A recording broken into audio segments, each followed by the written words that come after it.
பிரம்பை கையாடாதவன் தன் மகனை பகைக்கிறான்னு வசனம் இருக்குது. ஏன் நம்ம பிள்ளைகளை அடிக்கணும், அடித்து வளர்க்கணும்? எல்லாத்துக்கும் போட்டு அடிங்கன்னு நான் சொல்ல வரல.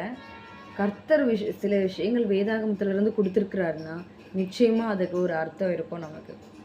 நம்ம பிள்ளைங்க வந்து இன்றைக்கி நம்ம ஐயோ இருக்கிறது ஒரே ஒரு புள்ள, ஒரே ஒரு பொண்ணு அப்படி சொல்லிட்டு நம்ம பார்த்து பார்த்து நம்ம வளர்க்கோன்னா நாளைக்கு அந்த பிள்ளைகள் எப்படி இருப்பாங்க அப்படிங்கிறது நம்மளுக்கு தெரியாது. அங்கே போகிற இடத்துல சப்போஸ் கல்யாணம் பண்ணி கொடுக்குற இடத்துல அவங்க எப்படி இருப்பாங்கன்றது நம்மளுக்கு தெரியாது. பெண்ணாக இருக்கட்டும் ஆணாக இருக்கட்டும், சரிங்களா? அந்த பிள்ளைகளுடைய வாழ்க்கை எப்படி இருக்கும்னு தெரியாது. ஒரு பையனாக இருந்தால் அந்த குழந்தைக்கு செல்லம் கொடுத்து வளர்க்குறத விட நீங்கள் முதலாவது பெண்கள் இடத்துல எப்படி நடந்துக்கணும், பெண்களை எப்படி மதிக்கணும், ஆண்டவரை எப்படி மதிக்கணும், ஃபஸ்ட்டு முதலாவது நீங்கள் சொல்லி கொடுக்க வேண்டிய காரியம் என்னென்னா ஆண்டவரை எப்படி மதிக்கணும், ஆண்டவருக்குள்ளே எப்படி வழி நடத்தணும்.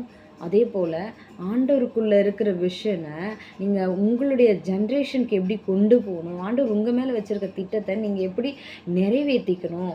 அப்புறம் உங்களுக்கு அடுத்தது உங்களுடைய பிள்ளைகள், அவங்களுடைய பிள்ளைகள்னு சொல்லிட்டு அவங்களுக்குள்ளே எப்படி இந்த வேதாகமத்தை எடுத்துகிட்டு போகணும். ஏன்னா வேதாகமத்தில் இருக்கிறது கெட்ட விஷயம் இல்லைங்க, நல்ல விஷயம் தானே இருக்குது. நம்ம அதை எடுத்துகிட்டு போகிறதுல ஒன்றும் தப்பு கிடையாதே. வேதாகமத்தில் தெரிஞ்சிக்காமல் விழுந்தவங்க நிறைய பேர் இருக்காங்க, தெரிஞ்சு விழுந்தவங்களும் நிறைய பேர் இருக்காங்க. ஆனால் ஸ்ட்ராங்காக நின்னவங்க மட்டும்தான் பைபிளில் ஒரு நல்ல இடத்த பிடிச்சிருக்காங்க, வாழ்க்கைக்கு உதாரணமாக வாழ்ந்து காட்டியிருக்காங்க.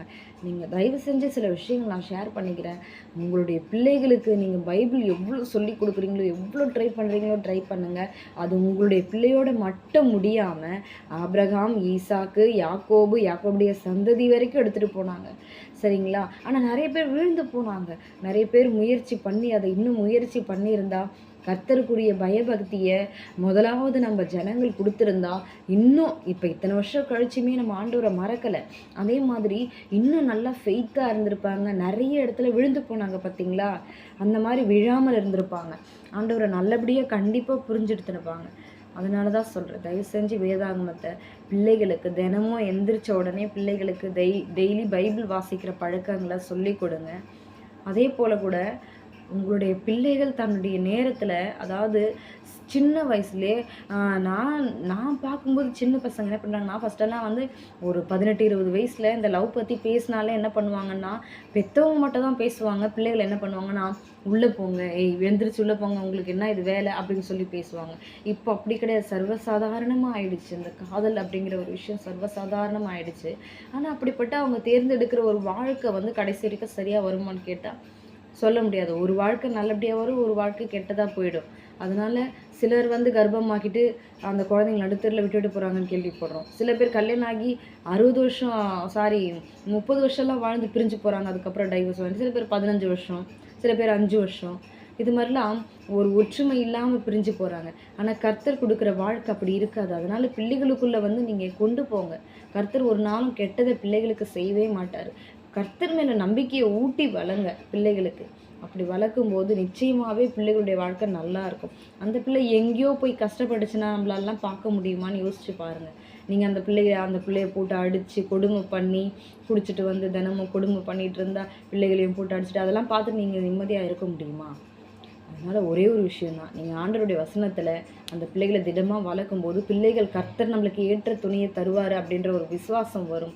விசுவாசம் வரும்போது காத்திருந்து உபவாசம் பண்ணி ஜபிப்பாங்க. ஜபிக்கும்போது ஆண்டவர் நல்ல வார்த்தைகளை கொடுப்பாரு. எந்த மனவாளனோ மனவாட்டியோ அதை அவங்க கண் முன்னாடி காட்டுவார். பெற்றவங்க கிட்ட பேசி நல்லபடியாக திருமணம் முடியும், நல்லபடியாக அவங்கள வாழ வைப்பார் கர்த்தர். நிறைய ஆண்டவருக்குள்ளே நிறைய வாழ்க்கையில் நடத்திக்கிட்டே போயிடுங்க. தயவுசெய்து சொல்கிறேன், பிள்ளைகளை ஆண்டவர் விட்டு நீங்கள் தூரமாக வச்சு வளர்த்தீங்கன்னா, நீங்கள் மட்டும் சபைக்கு போயிட்டு வர்றது செய்கிறது அப்படின்னு இருக்கும்போது பிள்ளைகள் நல்லபடியாக வளருவாங்கன்னு சொல்ல முடியாது. ஏன்னா நிறைய பேர் கிறிஸ்டினில் இருந்து பிள்ளைகள், எனக்கு தெரிஞ்ச ஒரு பையன், எனக்கு தெரியல, நான் கண்ணெதிர்க்க பார்க்கலான்னு போலீஸ் வந்து கூட்டிகிட்டு போனதாக சொன்னாங்க, கஞ்சா சேல்ஸ் பண்ணுறதா, சரிங்களா? ஒரு கிறிஸ்தவங்க அம்மா சர்ச்சுக்கு போகிறவங்க ஆண்டவர் மேலே விசுவாசமாக இருக்கிறவங்களுடைய பிள்ளை எப்படி இருக்கு பாருங்கள், சரிங்களா? சாமுவேலுடைய பிள்ளை விழுந்து போனாங்க. அந்த மாதிரி ஏலியுடைய பிள்ளைகளும் விழுந்து போனாங்க, சரிங்களா? அந்த மாதிரி அடுத்தடுத்த ஜென்ரேஷன் வந்து ஆண்டவர் தெரிஞ்சு கொள்ளப்பட்ட ஜனங்களுடைய பிள்ளைகள் வந்து தெரியாமலேயே போயிடுறாங்க. பெற்றவங்க நீங்கள் பொறுப்பாக இருந்து கர்த்தருக்குள்ளே வழி நடத்தி வளர்த்துக்கோங்க.